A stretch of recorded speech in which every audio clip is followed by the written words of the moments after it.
My name is Elizabeth, and I am 29 years old. My life is confined within the strict boundaries of algorithms and endless lines of code that I write and debug, working as a programmer for one of Seattle's tech companies. It is not a glamorous profession, devoid of any romantic flair whatsoever. But it provides me with stability and a decent remuneration, and the sense of satisfaction from an elegantly solved problem is the reward I have learned to value above lofty words. My family lives 3 hours away from Portland, in a small town cozily frozen in time where everyone knows everyone else. My father, Mark, in whose eyes I still read weariness, retired 2 years ago after his heart, a faithful laborer, suddenly faltered. My mother, Carol, is 58.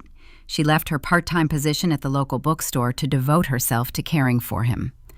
And above it all, like an immutable constant, hovers the figure of my older brother, Ryan, who is 33. He was always that golden child, incapable of making a mistake in our parents' eyes, the living embodiment of their undimming hopes.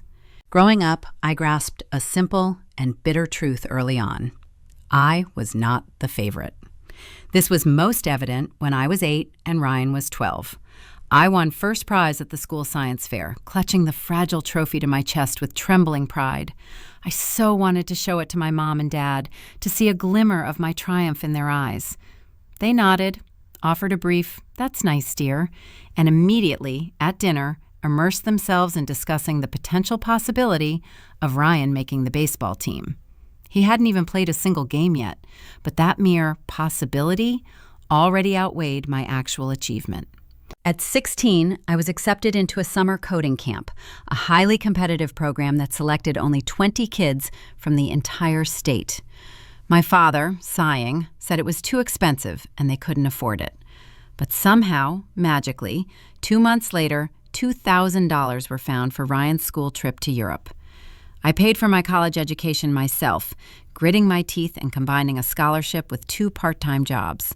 Ryan received a free pass into life, fully paid for by our parents. When he dropped out after 2 years, they just threw up their hands, muttering that college wasn't for everyone. But when I merely mentioned taking a semester off to save up some money, my mother burst into tears, accusing me of deliberately ruining my life. That's how it always was. Ryan was our family's son, and I was just a cold, distant planet whose existence was remembered only when a random ray of light happened to fall upon it. And then my father had that heart attack. It wasn't fatal, but it installed a permanent anxiety in the house. He could no longer work, and my mother left her job to care for him. That's when the calls began. Not the ones full of concern, "How are you?" but different ones, with long preambles and clear requests. They needed money for my father's medication. I started paying their bills: electricity, gas, water, groceries, those very prescription drugs. Then Amazon purchases, streaming services, and phone bills were added to that list. Eventually, I set up automatic payments from my account because it was easier than listening to their new requests every month. Thousands of dollars monthly flowed out of my wallet, providing them with a comfortable existence. They never once said thank you. It became something taken for granted, as if I owed them for the very fact of my birth. On that Christmas morning, I woke up before dawn and started loading the car with gifts. I had bought many nice things for them too, carefully chosen items I thought they would genuinely like. A brand new tablet for my father so he could read without straining his tired eyes, a soft cashmere scarf for my mother, and an expensive gaming headset for Ryan because he had once mentioned dreaming of one. The drive took exactly 3 hours. The traffic was light, and I drove along the deserted road, shrouded in morning fog. I pulled up to their house, familiar down to every crack in the paint, around noon, just when the holiday dinner was scheduled to begin. I walked in, bending under the weight of bags filled with carefully selected gifts, just as everyone had settled around the holiday table. The whole family was there: Mom, Dad, Aunt Linda with Uncle Joe, cousins Emma and Sam, and Ryan, presiding with an unfamiliar blonde whose presence here was a complete surprise to me. "Elizabeth, you're late. We've already started," my mother greeted me. It was unfair. I had arrived exactly on time, but I didn't argue. "Everyone, this is Madison," Ryan announced with a proud smile, hugging his companion. My girlfriend. Madison bestowed upon everyone a radiant, rehearsed smile. It's so nice to finally meet Ryan's family. I had never heard of her existence. It turned out they had only been dating for a month, just 1 month, and she had already received an invitation to Christmas dinner, taking the seat that rightfully should have been mine. My gaze fell on the table. Madison was sitting in my usual spot, the one next to my mother where I had sat for all 29 years of my life. In front of her was a full set of silverware, elegant glasses, and a starched linen napkin. "Where should I sit?" I asked, feeling a bitter lump rising in my throat. My mother waved her hand dismissively towards the far end of the table. "Bring a chair from the kitchen." I walked past the gleaming holiday table setting, past the laughing faces, to an empty section of the tabletop. No plate, no cutlery, no napkin, just the bare, polished surface. I sat down on the chair and froze in an anticipation that seemed to stretch on for an eternity. Everyone around me was eating, having lively conversations, laughing at Uncle Joe's jokes. Madison was pretentiously telling something about her job, and my mother was hanging on her every word with such admiration, as if she were listening to a Nobel laureate. Then the serving of seconds began. My mother went around the table with the turkey platter, offering everyone more. She walked right past me. "Mom," I tried to get her attention, but she pretended not to hear and continued on her way. "This is incredibly delicious, Carol. Can I have some more potatoes?" Madison cooed, holding out her plate. "Of course, dear."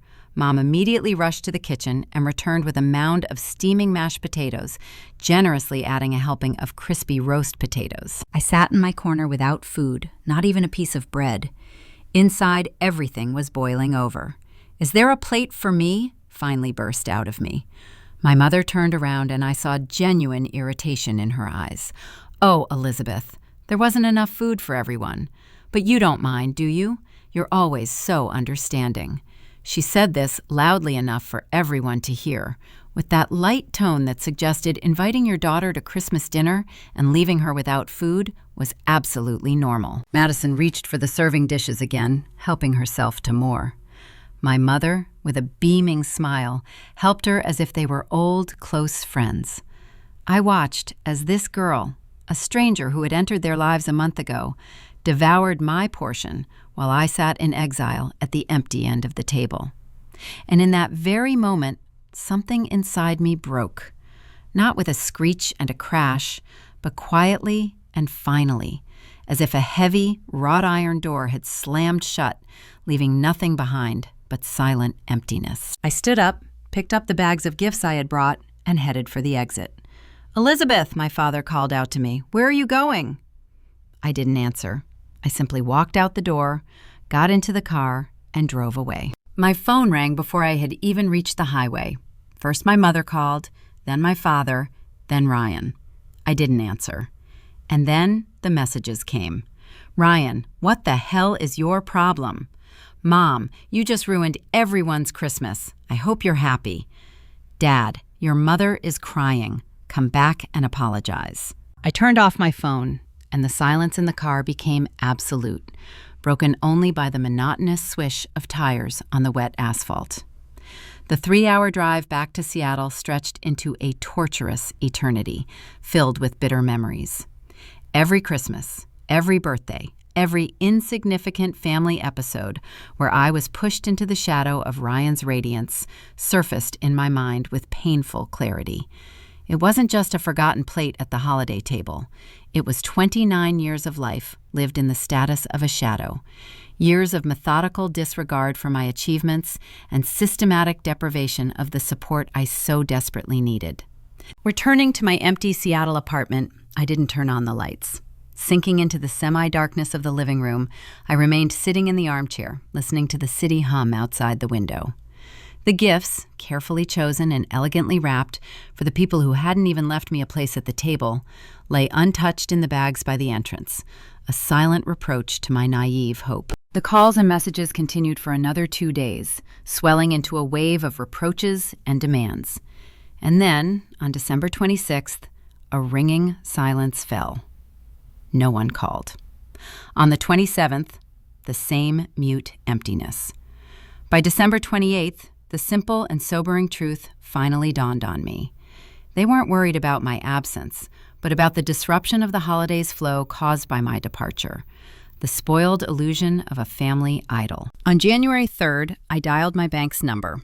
A friendly operator's voice answered on the second ring. "I need to close a credit card," I said, and my own calmness surprised me. I recited the account number, that very card which had been opened in my name many years ago, but had become a faceless financial stream feeding my parents' life. Groceries, gas, countless everyday trifles, all of it fell on my shoulders monthly. "Done," the operator reported. "The card is closed and canceled." Thanking her, I hung up and sent a short, emotionless message to the general family chat. "I will no longer be paying for your expenses. Sort it out yourselves." Without waiting for a reply, I turned off notifications. Within half an hour, my phone screen lit up with a waterfall of alerts. Turning on the sound, I became an impassive listener to this chorus of indignation. A voice message from my mother, played on speakerphone, hit my ears with metallic notes. "Elizabeth, I don't know what's gotten into you, but this is completely unacceptable. We are your parents. We raised you, fed you, gave you a home, and this is how you repay us? Your father and I are shocked and deeply hurt by your selfishness. We thought we raised you better. Call back immediately." Not a word about Christmas, not a shadow of regret, just the heavy burden of accusations and attempts to provoke guilt. Then a message came from my father. "Can't buy groceries. The card is blocked. What should we do?" Ryan chimed in with sarcasm. "You're acting like a child. Get a grip and unblock the card." And then the whole family joined in. Aunt Linda, Uncle Joe, even long-forgotten cousins, all in unison spoke of my selfishness, ingratitude, the debt I was obliged to pay until the end of my days.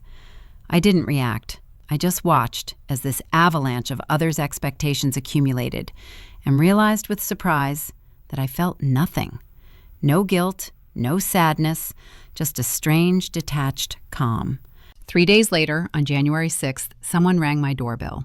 Peering through the peephole, I saw my mother and father on the doorstep. Mom was clutching a plastic bag. I opened the door, but didn't step back to let them in. "Elizabeth," my mother began, and her voice sounded strangely sweet. "Are you all right? We were so worried about you. We brought you some cookies." She held out the plastic bag, and I saw a package of branded sandwich cookies inside. The cheapest kind, not even worthy of a nice box.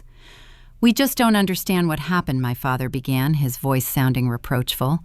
"Why did you react so strongly?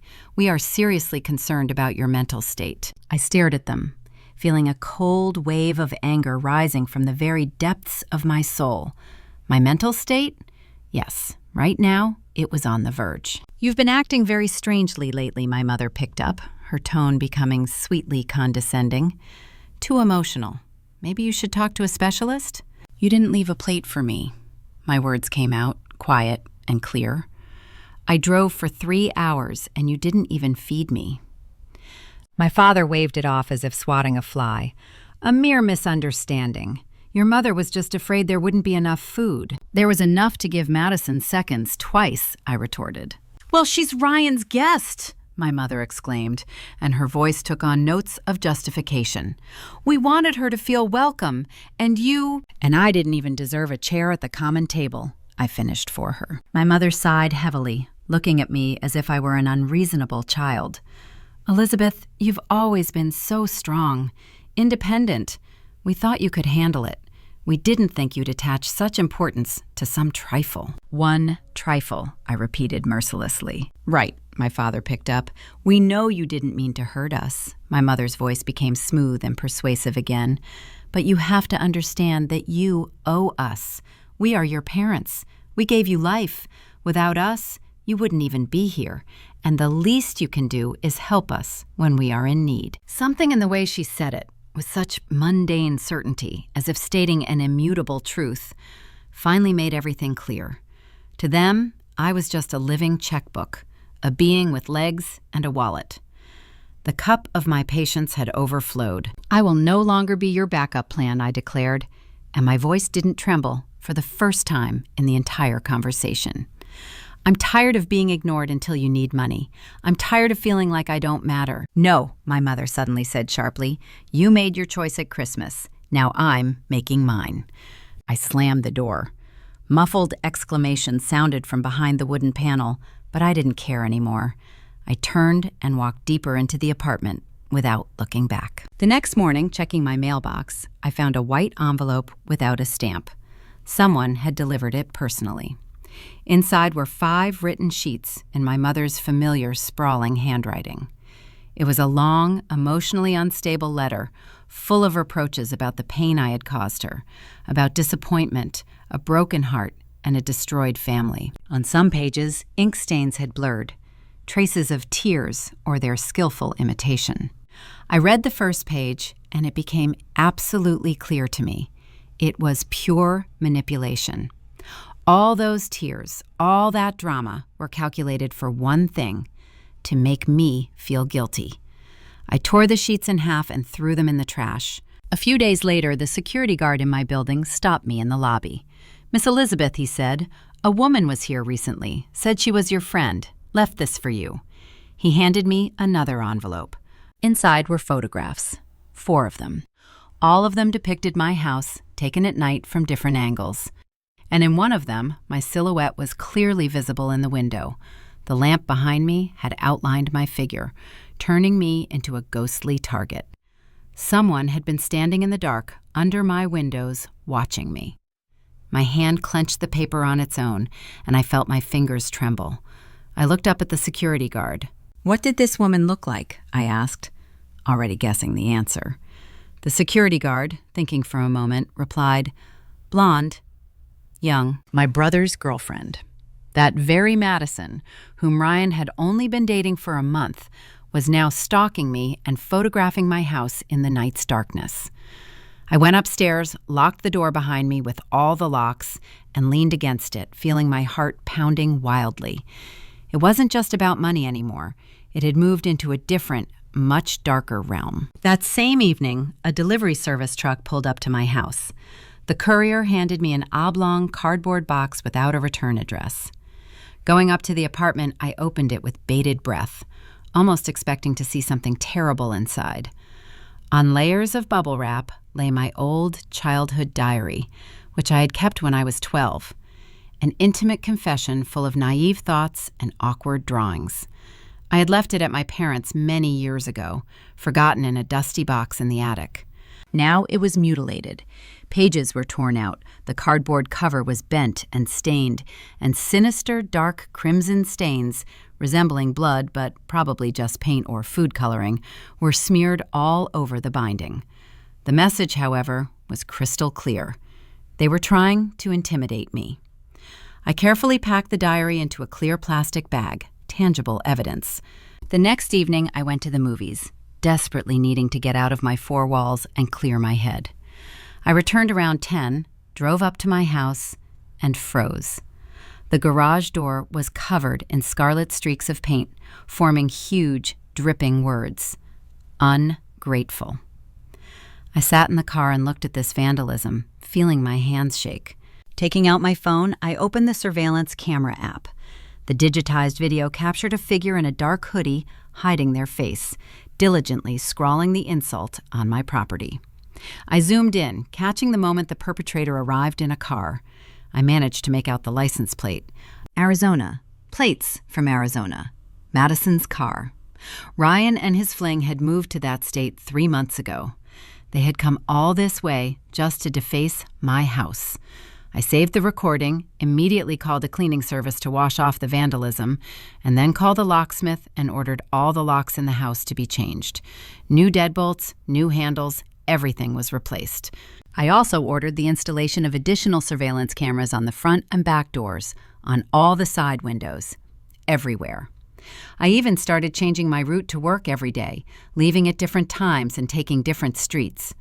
I felt paranoid, but it didn't matter. These people had clearly crossed all boundaries. A week later, I received a notification from my bank about a withdrawal of $3,000. I definitely didn't make that purchase, I whispered, and immediately dialed the customer service number. Could you tell me where this payment came from? I asked. The employee checked something and replied, yes, the access was from Arizona. It turned out the funds were used to pay for a booking at a hotel and spa resort in Sedona, Arizona. Of course, I hadn't authorized this. It was fraud. The system shows, the employee continued, that access was obtained by a user with privileged rights to your account. And then I remembered. Many years ago, when my mother was sick and couldn't get to the pharmacy herself, I had given Ryan temporary access to my account so he could transfer money for her medication. I had completely forgotten about it and never changed the password. Mark this as unauthorized access, I demanded, and send all the documentation to me by email. Of course, we'll do it immediately. I hung up and stared at my laptop screen. $3,000 on spa treatments while they were sending me creepy photos and damaging my property. That was it. Enough playing defense. It was time to go on the offensive. For the next 2 days, I devoted myself to meticulously gathering evidence. I printed out statements from all my bank accounts, receipts, and invoices, scrupulously recording every payment sent to my parents over the past 2 years. There were expensive prescription drugs for my father, countless Amazon purchases by my mother, and all the utility bills, electricity, gas, water. The numbers added up to a staggering sum exceeding $40,000. To this financial dossier, I attached an official letter from the bank confirming the unauthorized access to my account, took screenshots of the threatening messages from Ryan and the attacks from other relatives. Separately, I compiled a folder of photographs, the pictures of my house taken by Madison, the vandalized garage, the ruined childhood diary. Then I made an exhaustive list. It included every single relative who had sent offensive messages, all the family friends who had rushed to call me selfish, and even the church parish where my mother was a volunteer. To all of them, I sent a complete, detailed dossier with a brief but comprehensive cover text. This is what really happened. This is what they did to me. I thought you should know the truth. The response was not long in coming. Within minutes, my phone trembled with a call. It was Aunt Linda. "Elizabeth, I'm so sorry," her agitated voice sounded. "I had no idea. Your mother told us you just stopped helping them for no reason." Then a message came from Uncle Joe. "I feel terrible. I should have listened to your side, too." Responses poured in from cousins, friends, people I hadn't heard from in months. They all apologized. They all admitted they had been misled. Even the church sent an official letter expressing concern about my mother's behavior and their intention to discuss the situation with her personally. This brought a bitter but satisfied smile to my lips. I immediately changed all my bank passwords, permanently removing Ryan's access. All automatic payments that had been flowing to my parents' accounts for years were canceled. Internet, streaming services, phone bills, all of it vanished into oblivion. Then I changed my own phone number and put a full stop, blocking everyone. Mom, Dad, Ryan, the entire extensive family that had so fiercely turned against me. A clean slate. A few days later, calls started coming to the old number again. I knew about them because I had kept access to the voicemail. Ryan's voice sounded irritated. "Elizabeth, pick up. We need money. It's time to pay the rent." My father, with a note of panic, "Elizabeth, please, we can't buy groceries this week, just this once." My mother, with theatrical bewilderment, "I don't understand why you're doing this. We're family. Please, talk to us." I deleted them without listening to the end. When they tried calling my work line, I answered exactly once. "Hello, Elizabeth. Thank God. We've been trying to reach you. We need help. Your father's medication," my mother began. I interrupted her, and my voice sounded cold and clear. "You said yourself that I'm strong and independent, remember? So be strong and independent. Sort it out yourselves." I hung up and blocked the number. A month passed. A month of silence, calm, absence of any demands or attempts to manipulate my conscience. And then a letter arrived. Again, my mother's handwriting on the envelope. I was about to throw it away unopened, but curiosity got the better of me. Inside was something vaguely resembling an apology. "We are very sorry that you were so deeply hurt. We did not realize how our actions affected you. Not genuine, deep apologies, but still closer to them than anything I had heard before. I put the letter in my desk drawer, not deigning to respond. And 2 days later, a package was delivered to my workplace. My assistant, placing it on my desk, said, "This is for you." Inside the box, carefully packed in packing chips, was a plastic container filled to the brim with homemade cookies, the very ones my father used to bake from an old recipe when I was little. They still retained some residual warmth, and their sweet, spicy aroma instantly evoked long-forgotten images from childhood. A note was attached, written in my father's unsteady hand. "Elizabeth, we know we hurt you. We used you and took you for granted. Your mom isn't coping. It's hard for us. Please, we are desperate. Forgive us, Dad." I looked at these cookies for a long time, and for a second, just one fleeting moment, something inside me wavered. That familiar, moth-eaten pang of guilt, the ghostly sense of duty hammered into me from the cradle. But then memory, cold and merciless, brought forth other images. I was sitting again at the Christmas table without a plate or food. I saw Madison smugly holding out her plate for seconds. I heard my mother's chilling words that I owed them simply for the fact of my existence. Without a shadow of a doubt, I overturned the container and the cookies scattered into the trash can. Then I turned around and went back to work. But Ryan didn't let up. His messages continued to arrive at my work email, becoming increasingly aggressive and demanding. He appealed for help, accused me of being a terrible sister, and prophesied that I would regret it. It was time to put an end to it. I forwarded all his threats, along with the bank statement confirming the theft of $3,000 for the spa vacation, to his employer. Without any extra comments, just with a brief note, "I believe you should be aware of this kind of behavior from your employee." According to mutual acquaintances, Ryan almost immediately had serious problems at work. His management did not appreciate an employee engaged in theft and harassment of his sister. However, the letters didn't stop. On the contrary, they became even more malicious.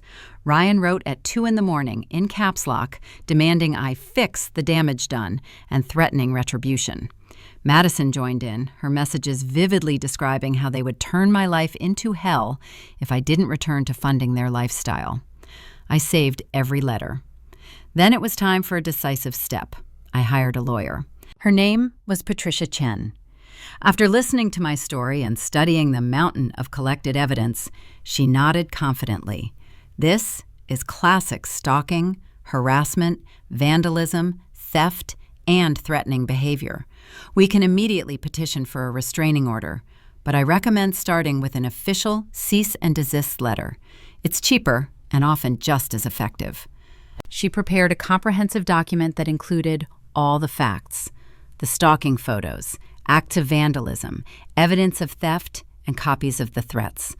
The letter stated clearly and unambiguously that if Ryan and Madison did not immediately cease all contact, legal actions would follow, including restraining orders and criminal prosecution. We sent it by certified mail with return receipt requested. After that, silence fell.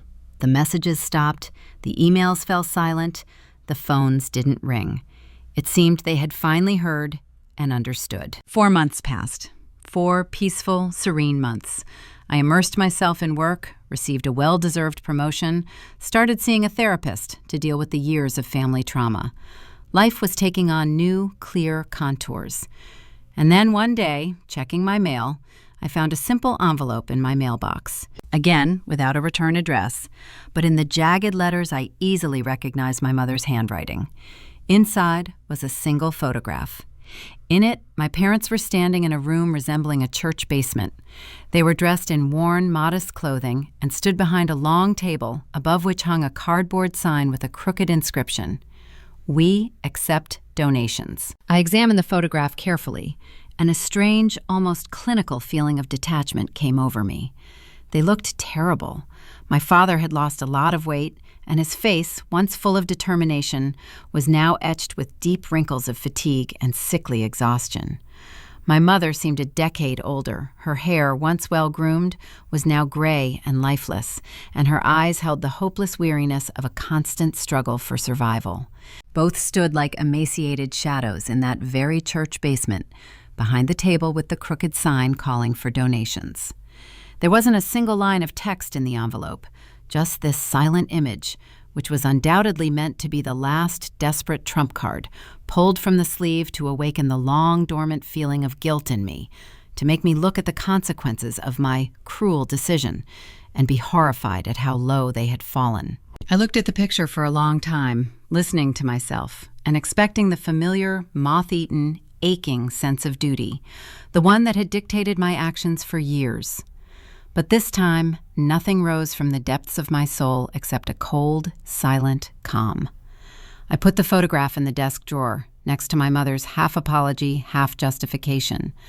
Not because I intended to do anything with them, but simply as a visual record of what had happened, as tangible evidence of the long journey I had finally completed. That evening, sitting in the living room with a cup of fragrant tea, I allowed myself to mentally survey this entire story.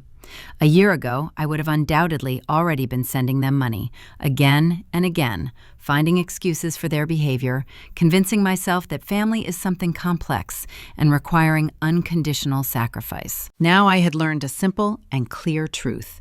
Family should not make you feel worthless, should not ruthlessly use you until your emotional and financial resources are depleted, and certainly a real family would not treat you like an ATM equipped with a convenient guilt trip button.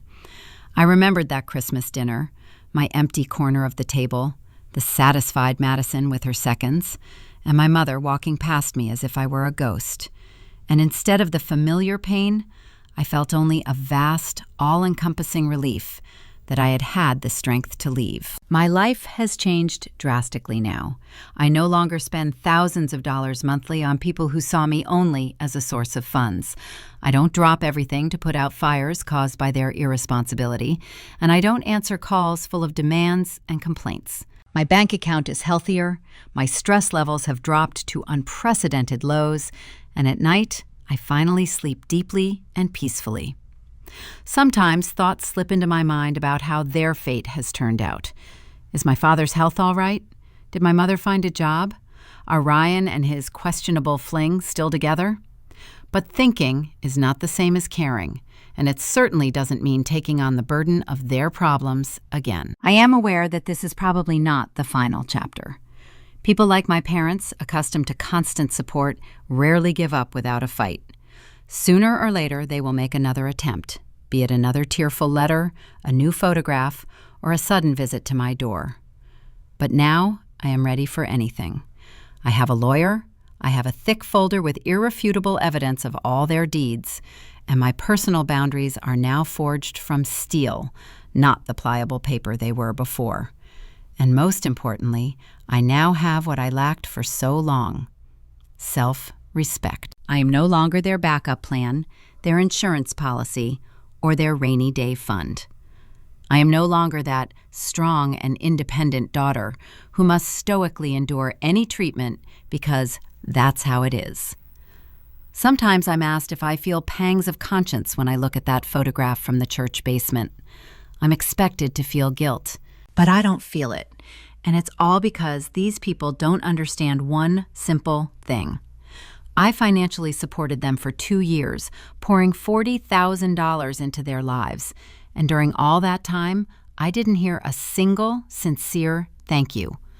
Only constant demands for more.